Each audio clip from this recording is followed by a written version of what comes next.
acerca de los misterios de la vida de Cristo. Vimos el otro día la visita de María a su prima Santa Isabel. Vimos cómo recitaba ese Magníficat, cómo proclamaba la grandeza del Señor y se alegraba en Dios, su Salvador, en Jesús. Jesús significa Dios salva. Cómo se alegraba en su propio Hijo, en que su propio Hijo ya la había preservado del pecado, ya la había hecho llena de gracia. Y cómo Dios ya cumplía sus promesas en medio de su pueblo, revelaba su misericordia, cómo ensalzaba la misericordia de Dios por 2 veces. Su misericordia llega a sus fieles de generación en generación. La misericordia de Dios nunca nos deja. O como le había prometido a nuestros padres, se acordaba de la misericordia en favor de Abraham y su descendencia por siempre. Recordamos que a Abraham se le prometió que por su descendencia serían benditas todas las naciones de la tierra, es decir, que nosotros estamos incluidos en la bendición de Abraham.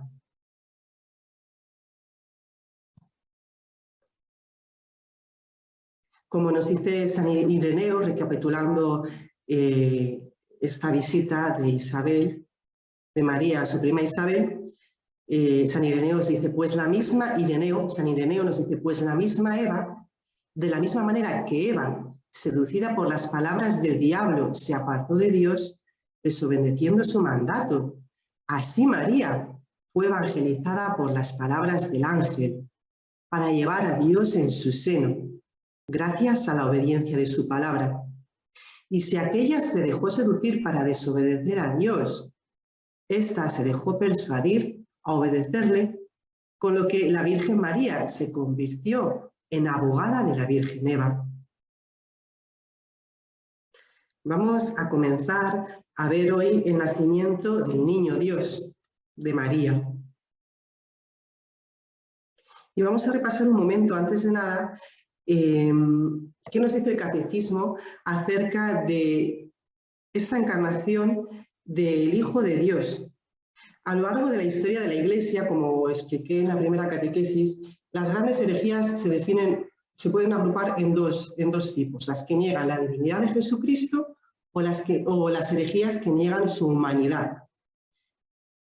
Entonces, efectivamente es lo que sucedió al principio de la Iglesia, al principio del cristianismo. De hecho, el mismo San Juan escribe su Evangelio como refutación a las primeras herejías que empezaban a negar que Jesucristo era Dios. De hecho, el Evangelio de San Juan, desde el principio hasta el final, nos está demostrando que todos los hechos, palabras de Jesús, están indicando su filiación divina. Él es el Hijo de Dios.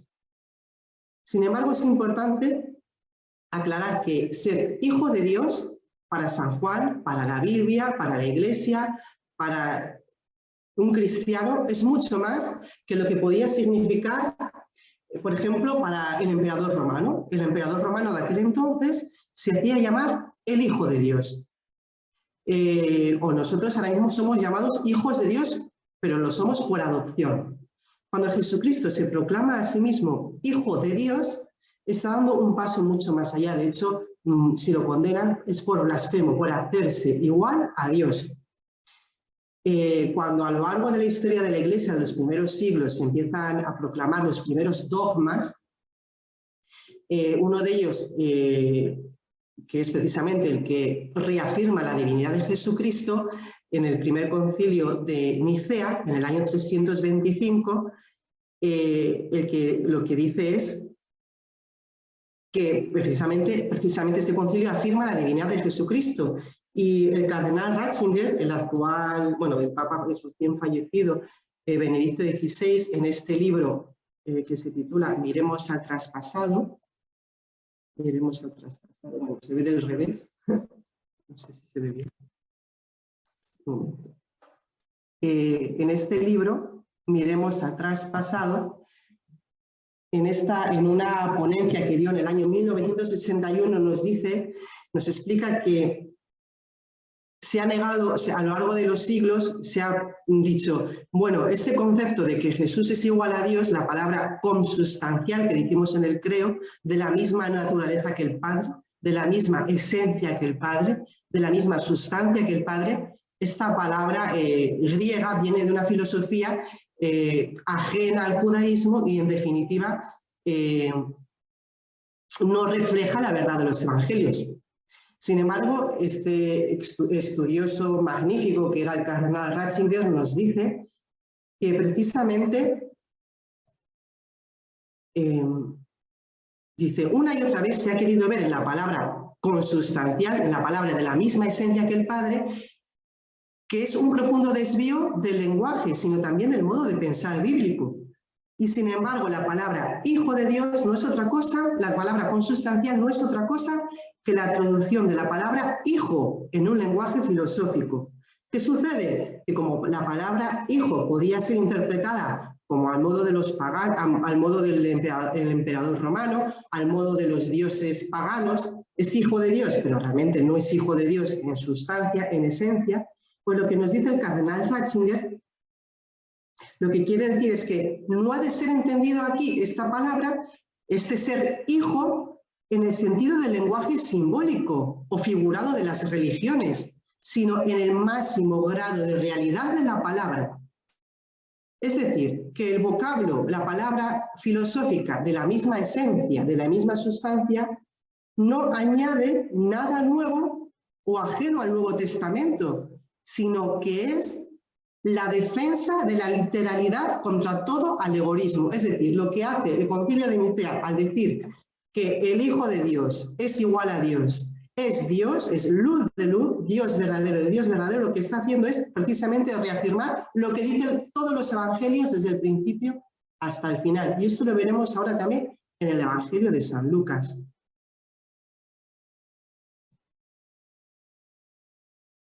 Vamos a leer el Evangelio. Bueno, vamos primero a invocar al Espíritu Santo. No voy a leer el Evangelio de corrido porque como es muy largo, voy a dividirlo en 2 o 3 partes para poder entrar bien en todo su significado, en lo que alcance, porque el significado es inmenso, es infinito. Sabemos que el Evangelio es una palabra que no tiene fin, pero para poder explicar mejor cada parte, pues lo voy a dividir en 2 o 3 partes. Vamos a invocar primero al Espíritu Santo, en nombre del Padre, del Hijo y del Espíritu Santo. Amén. Ven, Espíritu Santo, y llena los corazones de tus fieles y enciende en ellos el fuego de tu amor. Envía tu Espíritu y serán creados, y renovarás la faz de la tierra. Evangelio según San Lucas. Sucedió en aquellos días que salió un decreto del emperador Augusto, ordenando que se empadronase todo el imperio. Este primer empadronamiento se hizo siendo Cirino gobernador de Siria, y todos iban a empadronarse, cada cual a su ciudad. También José, por ser de la casa y familia de David, subió desde la ciudad de Nazaret en Galilea a la ciudad de David, que se llama Belén de Judea, para empadronarse con su esposa María, que estaba encinta. Augusto, el emperador Augusto. El emperador, cuando San Lucas escribe este evangelio, lo hace a propósito, menciona al emperador Augusto, menciona al gobernador de Siria, Cirino. Siria era una provincia romana enteramente dominada por el poder de Roma, el gran poder. El emperador Augusto quizás ha sido el hombre más poderoso, según el mundo, a lo largo de los siglos, porque dominaba un territorio de una forma, no voy a decir tiránica, pero con un poder muy opresor sobre todos los pueblos. Y aunque es verdad que luego ha habido emperadores que han dominado, en concreto emperadores hispanos, españoles, que han dominado gran parte del universo, pero era un dominio mucho más delegado, digámoslo así, era un poder no tan estricto como el poder romano. Estamos hablando del emperador Augusto, cuando se había hecho ya la paz romana. Todos los pueblos conocidos estaban bajo el poder de Roma y los pueblos que quedaban fuera de sus fronteras estaban totalmente, no tenían ningún peligro, no suponían ningún peligro para el imperio romano. El emperador Augusto se había hecho llamar hijo de Dios. Y vemos que San Lucas empieza su evangelio nombrando esta realeza, este imperio. Y parece que va a seguir hablando de él. Salió un decreto del emperador Augusto para que se empadronase todo el imperio. ¿Quién manda? El emperador Augusto. Y todos iban a empadronarse, cada cual a su ciudad. No había manera de librarse de este mandato. Ni los judíos tampoco, que eran totalmente contrarios al empadronamiento. Sabemos que David, el rey David, pecó por hacer un empadronamiento, porque tentó a Dios diciendo, pero ¿quién eres tú para contabilizar a mi pueblo? Si yo soy mucho más que tú, yo soy el padre de mi pueblo, yo le he engendrado, no debes contar quiénes pertenecen, quiénes son judíos, no debes. Sin embargo, el emperador tiene esta osadía para recaudar sus impuestos, por supuesto, para manifestar su poder. Sin embargo, enseguida cambia el plano, San Lucas cambia el plano y habla de José, José de la casa y familia de David. A David se le había prometido un gran reino que dominaría sobre toda la tierra y para siempre, una dinastía eterna. ¿En qué había quedado esta dinastía de David? En la nada. José se dedicaba a sus tareas, tenía un oficio, era un descendiente directo de David.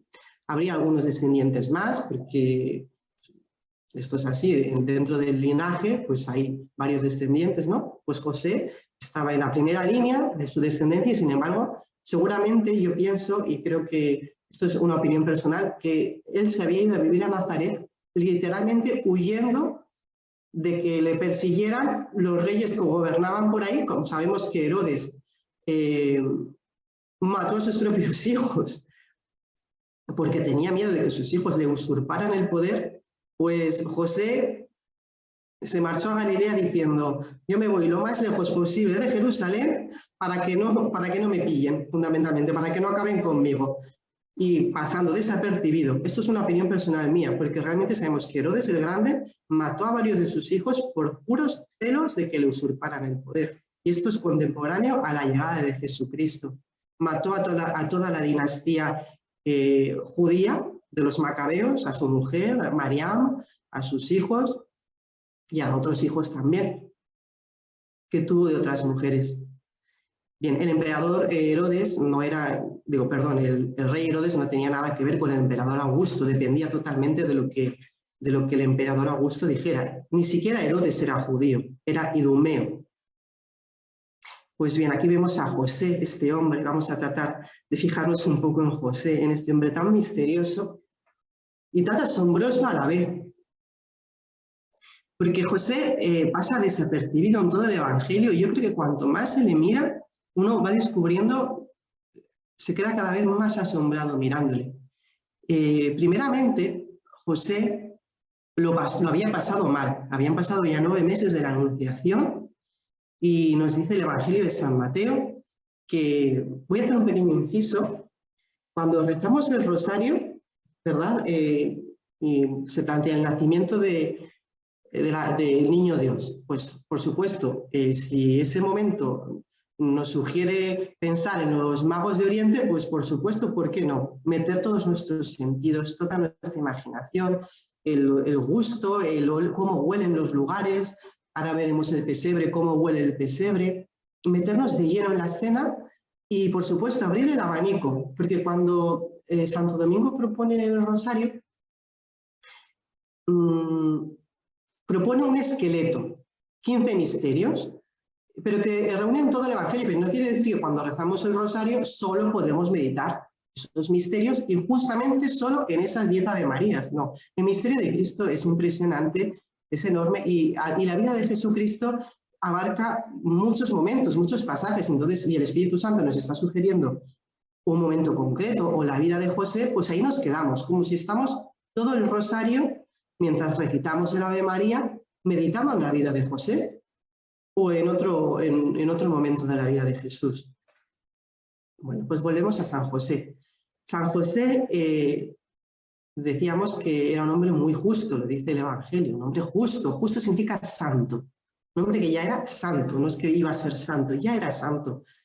Y a José se le había designado a María como una mujer extraordinaria para que se casara con ella. Bueno, hay diferentes tradiciones pues de los evangelios apócrifos. No vamos a entrar en los evangelios apócrifos. Los evangelios apócrifos pueden ser no tienen por qué ser heréticos. Hay algunos evangelios apócrifos que sí entran, dicen cosas que no van en contra de lo que enseña la Iglesia. Nosotros no vamos a entrar en estos evangelios. Vamos a ver directamente el evangelio. Pues bien, José era justo, era santo. Esto lo dice el evangelio. Y cuando a José se le plantea la cuestión de ¿qué hago con María? Porque va a tener un hijo. Y San José, como tal, por el simple hecho de que era santo, nos dice el padre Mendizábal. El padre Mendizábal es un sacerdote santo que falleció hace 5 años, que tiene un libro bastante recomendable que se titula Los misterios de la vida de Cristo. El padre Mendizábal es un sacerdote español que falleció hace 5 años. Pues en este libro explica que él no cree que, fundamentado en el Evangelio y en la propia Escritura, por lo que significa la palabra santidad, la palabra justicia, que San José dudara de la Virgen. Porque la santidad viene de Dios, viene del Espíritu Santo, y el Espíritu Santo no podría infundir en San José dudas propias de la llena de gracia, la que está llena del Espíritu Santo. Entonces, ¿en qué consistiría esta duda de San José, que tanto le torturó? Precisamente en qué debía hacer con María, porque aún creyendo en su santidad, es decir, que este hijo había sido engendrado de manera milagrosa, sin concurso de varón, San José se encuentra delante de un hecho absolutamente extraordinario en toda la historia de la salvación. A lo largo del Antiguo Testamento suceden cosas muy extraordinarias. El paso del Mar Rojo, que se tiene por milagroso en Israel, la abertura del mar. Por ejemplo, el hijo de Abraham, Isaac, es un hijo milagroso, tenido en la ancianidad, de Abraham y Sara. El hijo de Ana, Samuel, es un hijo nacido de una mujer estéril. El mismo hijo de Isabel y Zacarías no podían tener hijos. Bueno, sin embargo, María, estamos hablando de un hecho totalmente extraordinario. Aquí no hay concurso de varón, no hay colaboración de varón. Y él sí cree, dice el padre Mendizábal, que fundamentado en el propio Evangelio y en la propia palabra santidad y justicia de San José, él no duda de la santidad de María, sino que se ve como desbordado ante un hecho tan asombroso. Voy a poner un ejemplo de la Biblia, del Evangelio, que sucederá después con Jesús. Cuando Jesús llama a sus discípulos, se les va mostrando un poco a poco quién es Él, cómo es Él. Previamente los llama en Caná, les llama, el primer evangelio es antes del milagro la primera llamada es antes del milagro de Caná, los lleva él a Caná, ven el milagro de Caná, como el agua se convierte en vino. Luego después van a la casa de Pedro, empiezan a ver cómo Jesús hace muchas curaciones milagrosas.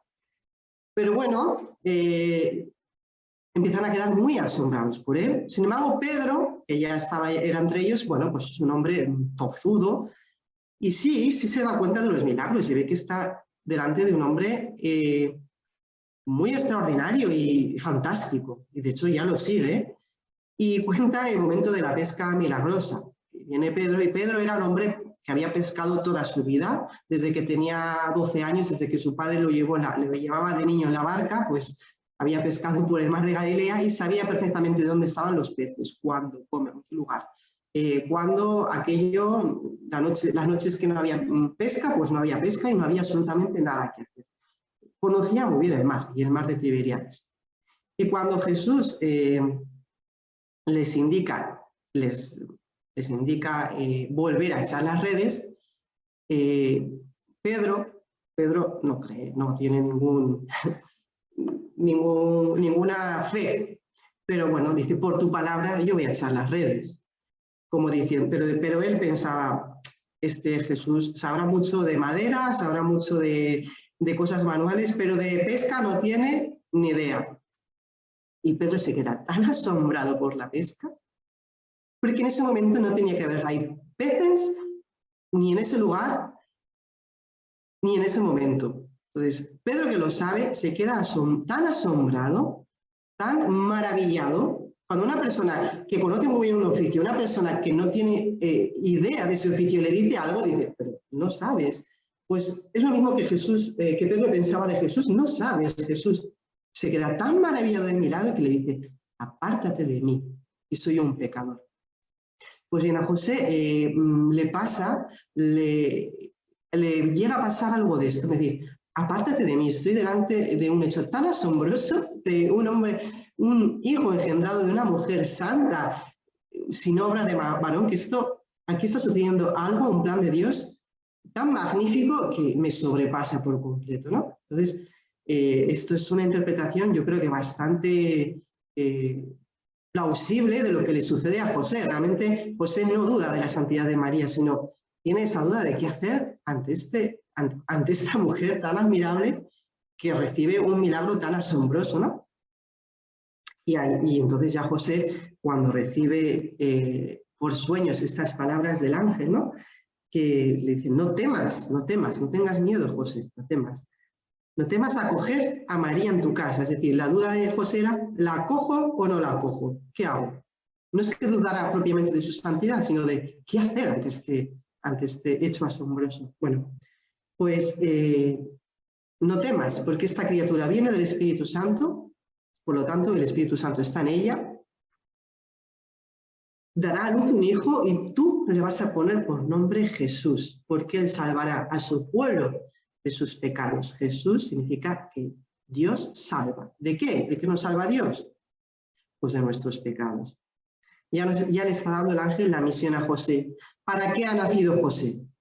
Para darle nombre a Jesús y cuidar de él, y cuidar de María. Esta es la misión de José.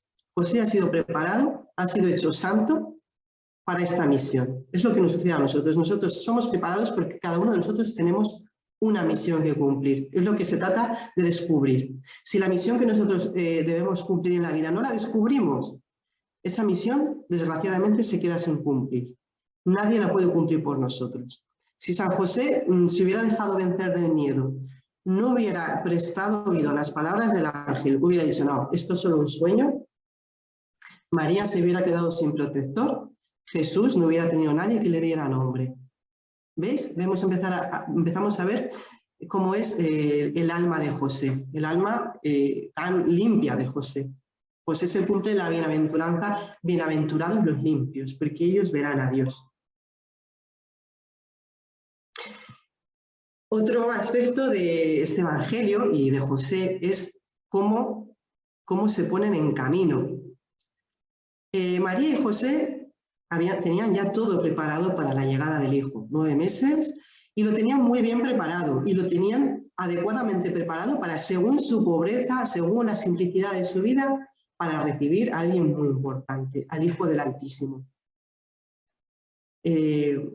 Cuando sale este decreto del emperador Augusto, todos los planes se rompen. Eso también nos sucede muchas veces en nuestra vida. Sin embargo, si contemplamos este evangelio, vemos que José y María llegan a ser despojados de sus planes, que es quizá lo que más nos cuesta. Tenemos un proyecto, una mentalidad, una idea, esto debe de ser así, esto debe ser así, y de repente todo se descoloca. Y parece que todo se nos derrumba porque hemos hecho una especie de ídolo de nuestro proyecto, de nuestro plan, ¿no? Si esto no es así, como que el mundo ya no existe. Todo el suelo se cae bajo nuestros pies, ¿no? Y se abre el suelo y nos traga. Pues parece que a María y a José esto no lo sucede. Se sienten despojados, son despojados de todo, incluso materialmente, porque en un viaje, en aquel entonces no se viajaba como ahora, en avión, en coche. Este viaje, pues mínimo son 120 kilómetros, pues son 4 jornadas, 30 kilómetros cada día. Pues se habla de la burrita que llevaba María, pero José iba a pie, pues ya aparece el cansancio, aparece la suciedad, porque en aquel momento pues no había duchas, como ahora.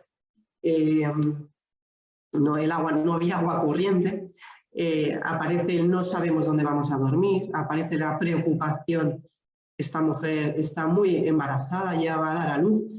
Sin embargo, no contemplamos aquí turbación. no contemplamos que suponga un trauma, sino que realmente para José, para María, esta salida seguramente supuso un dolor, supuso un sufrimiento, porque empieza a perfilarse la cruz de Cristo, ya empieza, la sombra de la cruz es alargada, ¿no? Es como la sombra de la cruz ya aparece en los momentos del nacimiento de Jesús. Es decir, prepárate, Jesús, porque tu vida no va a ser sencilla, no va a ser fácil. Pero no aparece como un hecho traumático, que es lo que nos puede suceder a nosotros. Y también esto nos puede dar luz también para nuestra vida, nuestros propios traumas. Aquella suceso que sucedió, sucedió de repente, una muerte inesperada, una pérdida de dinero que no esperábamos, que nos robaron, algún proyecto que teníamos muy importante, que teníamos mucha ilusión en él, una carrera que no pudimos, estudios que no pudimos realizar. Bueno, pues podemos poner esto que nos sucedió, o una infancia traumática, ¿no? Esto que nos sucedió delante de esta vida de Jesús y de María, en estos momentos que salen a Belén, y dejarnos sanar también pues, por la simplicidad de la vida de José y de María. Es decir, bueno, pues teniendo a Jesús lo tenemos todo, ¿qué más necesitamos? Si tenemos al Hijo del Altísimo, Él nos dará todo lo que de verdad necesitemos. Entonces vemos que estamos entre dos corazones extremadamente limpios, extremadamente puros, que no llegan a tener traumas, pero porque están de tal manera orientados a Jesús, a Dios, que el sufrimiento lo viven, lo portan sobre ellos, pero no les supone un trauma. No sé si logro hacerme entender. También vamos a seguir mirando a José en un detalle también muy bonito. A José se le encomienda cuidar de Jesús y darle nombre, y lo va a tener que educar, va a tener que enseñarle los salmos de David, los salmos de la Biblia, cómo se reza, porque Jesús no sabía hablar cuando vino al mundo, el Hijo de Dios, del Altísimo, Dios de Dios, luz de luz, no sabe hablar, y tiene que aprender a razonar y a rezar, a dirigirse al Padre. Bueno, pues José es quien le va a enseñar todo esto. Y fijaos qué preciosidad, que siendo José el educador de Jesús, realmente José es el que es educado por Jesús. José es el que es transformado por el corazón de María. José se pone en un ambiente tan sobrenatural que por sí mismo, si ya era santo, solo con el contacto, solo viviendo con Jesús y María, llega a ser el santo que es, el San José que conocemos ahora, el patrono de la Iglesia, el protector de María y de Jesús. ¿Pero por qué? Porque vivió con Jesús y María. Y esto también lo podemos hacer nosotros. José había tomado una decisión, había decidido obedecer al ángel y tomar a María en su casa. Dice que desde aquella hora la recibió en su casa, como en la cruz Jesús le dijo a Juan. Dice que la acogió a su mujer en su casa. Pues esto es lo mismo. José acogió a María y a Jesús. Pues nosotros podemos hacer lo mismo. Nosotros podemos tomar la decisión de acoger a María y a Jesús en nuestra casa, en nuestra intimidad, en nuestro corazón. Y entonces, de poco a poco, casi sin darnos cuenta, empezaremos a tener las mismas actitudes que Jesús, las mismas actitudes que María, los mismos sentimientos que Jesús, los mismos sentimientos que María, como una especie de contagio positivo, como una especie de enfermedad positiva. Bueno, pues vamos a seguir viendo el Evangelio. Nos dice el Evangelio que sucedió que mientras estaban allí, le llegó a ella el tiempo del parto y dio a luz a su hijo primogénito. Lo envolvió en pañales y lo recostó en un pesebre, porque no había sitio para ellos en la posada. Había en esa región unos pastores que pasaban la noche al aire libre, velando por turnos su rebaño. Y de repente un ángel se les presentó. La gloria del Señor los envolvió de claridad y se llenaron de gran temor. Bueno, pues eso, volvemos a ponernos en la escena. Es muy bonito contemplar estos días, pues como los días de Navidad, cómo van caminando Jesús y María, pues cómo llegan, dice que no había sitio en la posada. Pues aquí hay un dato muy importante. Una mujer no podía dar a luz en cualquier lugar, porque la sangre la hacía impuro aquel lugar. Entonces, cuando ven a María embarazada, dicen, aquí hay mucha gente, y quizá no es que fuera un acto, como decir, de absoluto rechazo, de decir, no, no queremos nada con vosotros porque sois pobres, sino porque están viendo a la mujer embarazada y saben que no tienen un lugar donde van a poder cumplir el rito de la ley mosaica, es decir, donde hay una mujer que da a luz, tiene que haber una cierta separación por la sangre que supone este dar a luz, ¿no? Ellos no saben que ella es la llena de gracia y que va a dar a luz de manera virginal, sin sangre. Entonces la ven y le indican, no, aquí no puede ser. Seguramente alguien les llevó a este portal famoso, y porque a un lugar que sabemos que era un lugar donde los pastores pues, se refugiaban de noche, una cueva, ¿no? Actualmente en Belén hay varias cuevas donde todavía se puede visitar, pues donde cómo eran estas cuevas. La cueva de Belén, sabemos que está la famosa basílica, pero hay otras cuevas alrededor donde se puede ver, decir, bueno, pues más o menos aquí pudo ser, o no, aquí pudo, hacerse a la idea del lugar, ¿no? Bueno, pues lo recostó en un pesebre. Este dato lo vamos a ver dentro de un rato, que es muy importante, el pesebre. Pues podemos contemplar también a San José cómo llega, y yo me lo imagino inmediatamente intentando limpiar todo, poniéndolo todo en orden, sacando la paja vieja, haciendo como no había cunas, pues efectivamente tuvo que coger donde comían los animales, apartar a un lado los animales y poner pajitas nuevas, preparar una cuna en condiciones, como se pudo, ¿no? Y también como buscó la leña, para hacer una hoguera, para dar algo de calor, porque aunque en Palestina no hace mucho frío, pero en invierno hace fresco por la noche. Necesitaba seguro algo de leña, pues también para iluminarles, como San José fue a buscar, cómo puso el fuego, la solicitud de San José, y también el cariño que San José ya tenía a María. San José, como decíamos en los relatos antiguos de evangelios, pues se le pone como un hombre pues muy anciano y bueno, pues muy distante de María realmente, porque sin embargo yo creo que no hay que ver a San José así. Creo que hay que verle de una manera como muy cercana, como muy respetuoso a María, a quien lleva, pero al mismo tiempo con un cariño inmenso.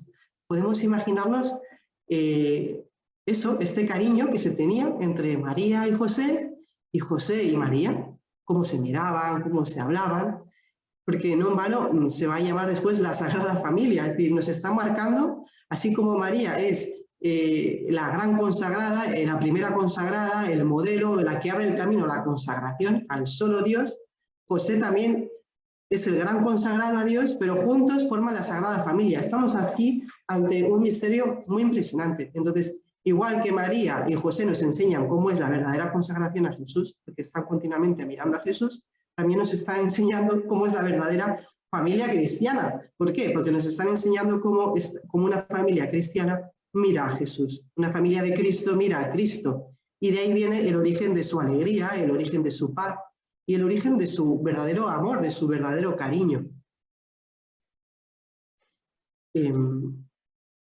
Vemos a los pastores que están velando por turno su rebaño. Dice que el ángel del Señor se les presenta y que la gloria del Señor los envuelve con claridad y se llenaron de gran temor. ¿Por qué se llenan de gran temor si son ángeles? Pues por la misma razón que estamos hablando antes, que lo que le sucedió a Pedro, lo que le sucedió a José. Cuando Dios se manifiesta, o en la misma transfiguración, nos deja, o en la misma resurrección, nos deja de una manera, nos desconcierta. No es un miedo como que viéramos una película de terror, o como que viéramos una obra del demonio, una obra de maldad, sino es un miedo de decir, Dios mío, ¿pero qué está sucediendo? Como cuando los profetas tienen visiones, se caen por tierra. Pues lo mismo le sucede a los pastores. La gloria del Señor los envuelve de claridad y se llenan de gran temor. Veíamos al emperador Augusto, la realeza, el poder, y sin embargo aquí vemos el verdadero poder que va a ser puesto en un pesebre, donde nadie quiere, donde nadie iría, donde ningún emperador, donde nadie importante, nadie ha nacido, nadie le han puesto en un pesebre, ni siquiera los niños más pobres. Pues este niño es puesto en un pesebre. Cómo la divinidad se esconde y cómo Jesús se ha hecho cercano, se ha hecho amable, para que le tomamos cariño y tengamos compasión de él. Es decir, pero este niño en un pesebre, aquí, pasando frío en la noche. Y fijaos dónde está aquí la verdadera realeza. De repente un ángel del Señor se les presenta y la gloria los envuelve de claridad. Veamos el contraste. El emperador Augusto, con sus aires de grandeza, y la verdadera grandeza puesta en un pesebre. El ángel les dijo: no temáis. Os anuncio una buena noticia, que será de gran alegría para todo el pueblo. Hoy en la ciudad de David os ha nacido un Salvador, el Mesías, el Señor. Y aquí tenéis la señal. Encontraréis a un niño envuelto en pañales y acostado en un pesebre. Volvemos a ver el pesebre. La señal. El pesebre, ya nos ha dicho el ángel, que es una señal. El ángel, como en todas las apariciones de los ángeles que aparecen en el Antiguo Testamento, le dice: no temáis. Cuando un ángel aparece, inmediatamente la persona se siente sobrecogida.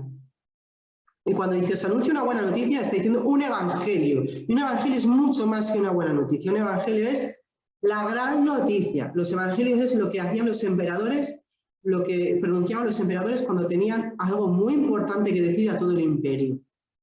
Un evangelio. Pues es mucho más que una buena noticia. Es algo que influye en todas las vidas, en todos los estamentos. Nadie puede pasar desapercibido, a nadie le puede resultar indiferente. Y es algo magnífico, algo fabuloso. Eso es un evangelio. Fijaos cómo San Lucas hace ya estos dos contrastes del emperador Augusto al evangelio. ¿De quién? Del Salvador, del Mesías. El Mesías era todo lo que esperaba el pueblo de Israel. El ungido, el Salvador, el Señor, el Kyrios. También los emperadores se tenían por Kyrios. Kyrios es una palabra griega que significa el Señor, pero es mucho más que decir un señor que pasa por la calle. El Señor es el poderoso, el que domina todo, el máximo emperador, el que domina todos los ejércitos, el Señor. Nadie puede con él. Fijaos el anuncio del ángel. El anuncio del ángel es para sobrecoger. Ha nacido el Mesías, el Señor, no un señor. El Señor. En tiempos de Augusto, que es el emperador más grande que había tenido desde luego el Imperio Romano y seguramente el más grande de toda la historia que es conocida. Y da una señal, como vimos el otro día. Dios da señales. En la fe nos hace caminar en la fe, pero no nos deja absolutamente ciegos. Fijaos la pedagogía de Dios, qué bueno es Dios. Dios no nos deja ciegos. Dios nos da señales. Nos deja en la fe, pero no nos deja en el aire. Y nos da una pequeña señal. ¿Y cuál es la señal? Un niño envuelto en pañales. Una cosa muy insignificante, todos los días nacen niños y se les envuelven en pañales. Pero no todos los niños se les recuesta en pesebres. Un niño recostado en un pesebre. El máximo abajamiento. Se humilló, se abajó, se despojó de su rango, nos dice la carta de los Filipenses. Aquí está, despojado de su rango. Cómo la divinidad se esconde. Y seguimos. Aparece en torno al ángel una legión del ejército celestial que alababa a Dios diciendo: gloria a Dios en el cielo y en la tierra paz a los hombres de buena voluntad. Lo mismo, una legión del ejército celestial. ¿Quién tenía legiones? El emperador. Pues aquí hablamos legiones de ángeles. Los ángeles tienen mucho más poder que las legiones del emperador. ¿Y qué dicen los ángeles? Gloria a Dios en el cielo y en la tierra paz. Se ha aparecido la salvación de Dios con su paz. Y entonces, cuando los ángeles se marchan al cielo, Los pastores se decían unos a otros: vayamos pues a Belén y veamos lo que ha sucedido y que el Señor nos ha comunicado. Fueron corriendo y encontraron a María y a José y al niño acostado en el pesebre. Al verlo, contaron lo que se les había dicho de aquel niño, y todos los que lo oían se admiraban de lo que les habían dicho los pastores. María, por otra parte, conservaba todas estas cosas, meditándolas en su corazón. Y se volvieron los pastores, dando gloria y alabanza a Dios por todo lo que habían oído y visto, conforme se les había dicho. ¿Veis? Las señales. Dios nos da señales, pero ellos van a ver lo que ha sucedido, a comprobar la señal.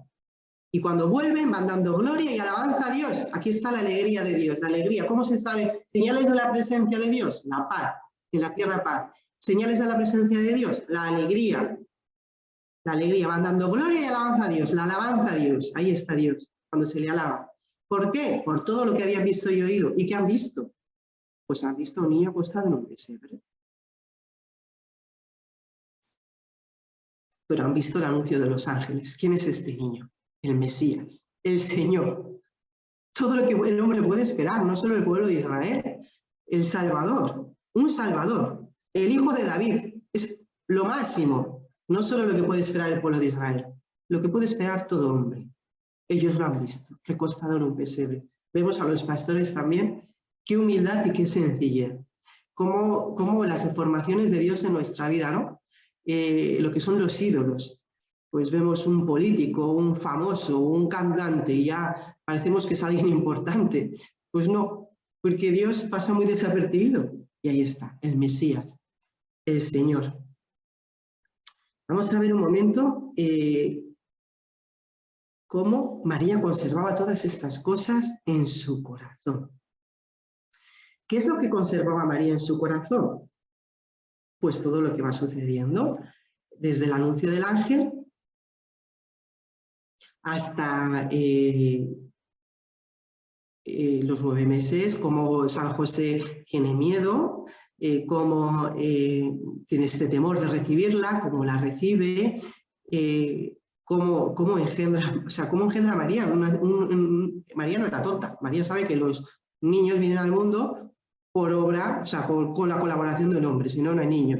Entonces, como este hijo que se va gestando en sus entrañas, pues no ha habido hombre, no ha habido varón.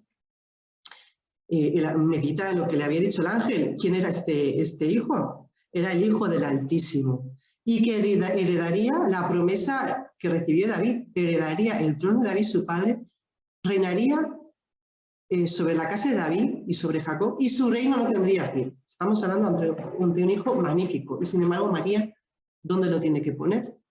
En un pesebre, donde nadie quiere poner a sus hijos, por muy poco que les quiera, ¿no? Donde nadie quiere que le hubieran puesto de niño pequeño. Aquí vemos también esta sanación que nos da Jesús. Tenemos este trauma, no hemos sido bien tratados de pequeños, imaginemos, ¿no? Alguien nos está escuchando o alguien que conocemos. Pues para María hemos sido muy bien tratados. Con María hemos sido muy bien tratados. ¿Por qué? Porque Jesús tuvo que ser puesto en un pesebre.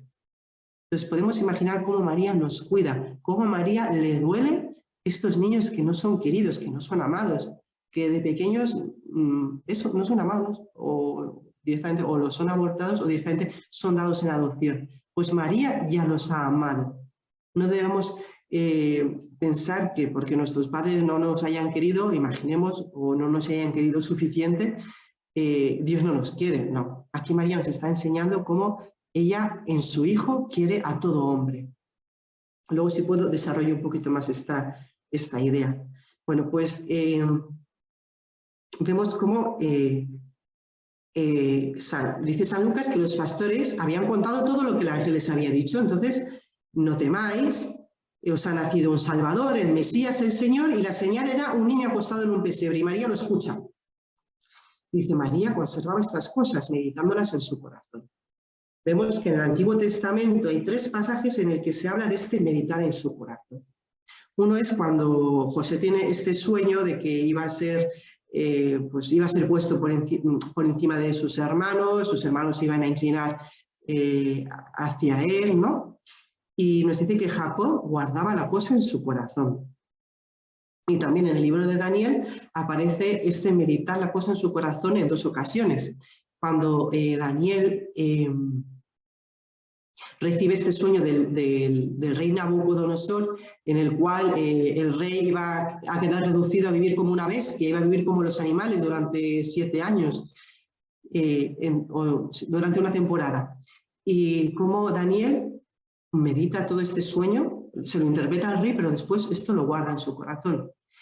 Y también aparece este meditar en su corazón, como Daniel lo medita cuando en el sueño, en una visión que tiene Daniel fabulosa de cuatro reinos que pasan en el mundo bajo forma de 4 bestias, pues Daniel queda muy sobresaltado y dice que quedó muy turbado, pero guardó todo en su corazón. Pues en este momento, ¿ves? En estos hechos de Dios, asombrosos, ¿no? O estas revelaciones que Dios pone, son de sucesos que de futuro, algo que va a suceder. Sin embargo, cuando María guarda en su corazón, se refiere a algo que ya ha sucedido, el nacimiento de su hijo. ¿Y quién es? Es lo que va meditando María. Y la señal, acostado en un pesebre. Sabemos que María no tiene dudas, pero Dios es tan bueno también para con ella, que le da señales. Pongamos un ejemplo. Nosotros vamos por una carretera de noche, con un coche, y vamos viendo los siguientes metros según nos iluminan las luces. Pues no necesitamos más para caminar en la fe. La siguiente luz, seguir el trayecto que nos indica las luces, la carretera. Pero ahí están de cuando en cuando algunas señales que nos están indicando que vamos por el camino correcto o que tenemos que desviarnos a la derecha o a la izquierda o hacer alguna maniobra, etc. Esas son las señales que Dios va poniendo. Y María, con toda su santidad, con toda su fe y con todos sus dones del Espíritu Santo, también recibe señales.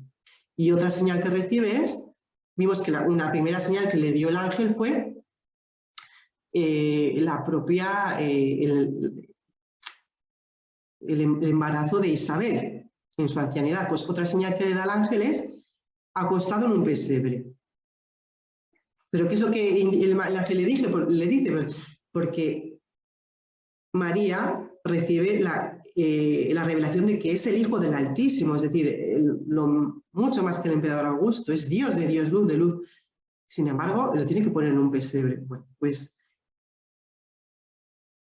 este pesebre es, en primer lugar, señal para María de que efectivamente lo que le ha dicho Dios se ha cumplido ya. Se ha cumplido. Su hijo es ya Dios, es el Hijo de Dios, ¿no? Pero además que su mesianismo y su realeza, su ser el Kyrios, su ser, su señorío, también se está cumpliendo y se cumplirá. Lo vamos a ver a lo largo de la vida de Jesús. Esta señal del pesebre, es decir, ¿veis? Por caminos que desconocemos, el plan de Dios se cumple, el señorío de Dios se cumple. Ahí está Dios con nosotros, el Emmanuel, en medio de nosotros. María es invitada a la esperanza de cómo se realizará el señorío del niño, y así lo revelan los ángeles. Gloria a Dios en lo alto del cielo. Este saludo de gloria a Dios en lo alto del cielo es exactamente el mismo saludo que recoge San Lucas en su Evangelio cuando Jesús entra a Jerusalén en el comienzo de su pasión. Gloria a Dios en lo alto del cielo.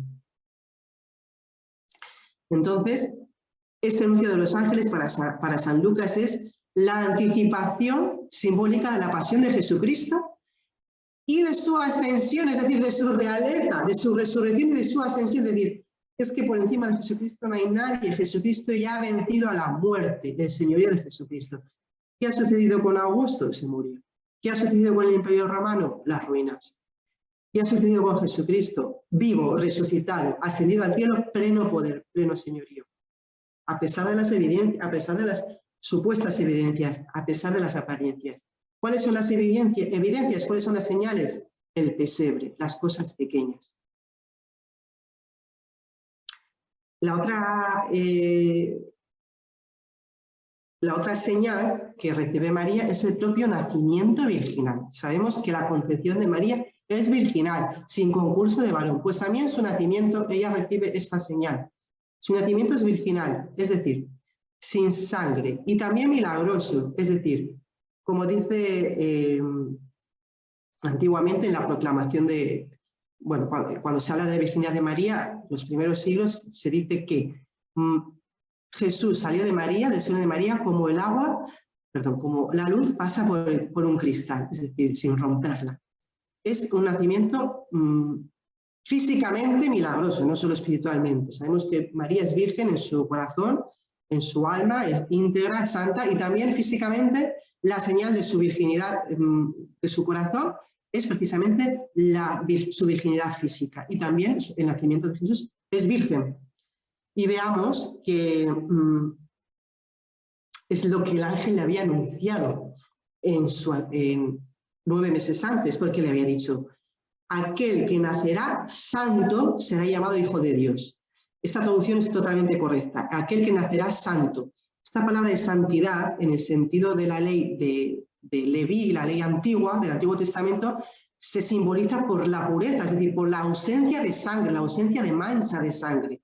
Aquí se está diciendo, es que María está viendo, este nacimiento de este niño ha sido virginal, ha sido sin sangre, sin dolor.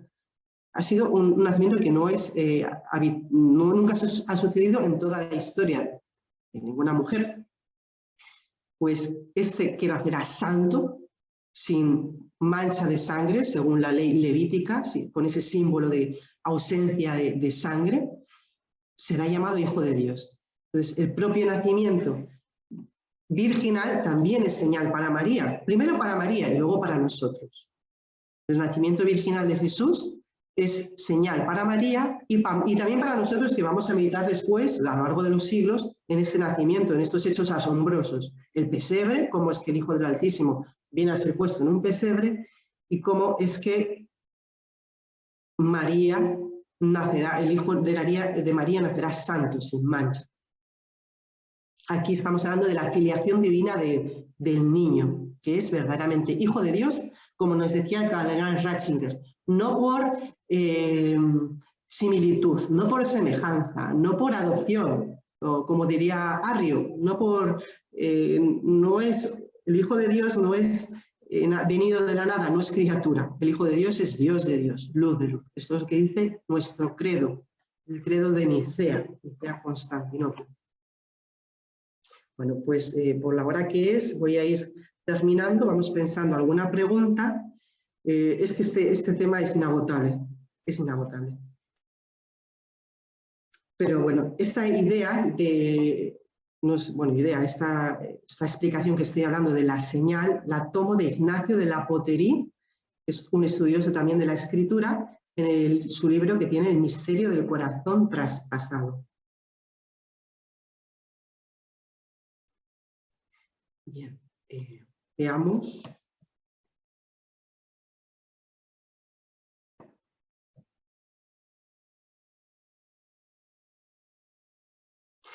Entonces vemos que María, que conservaba todas estas cosas, confrontándolas en su corazón, esto es lo que significa meditándolas en su corazón, la palabra griega significa confrontándolas, es decir, comparándolas, es el modelo perfecto de este corazón nuevo del que hablamos el otro día, que anunciaban los profetas. Os daré un corazón nuevo, os daré un espíritu nuevo. Este corazón en el que se escribe la palabra de Dios.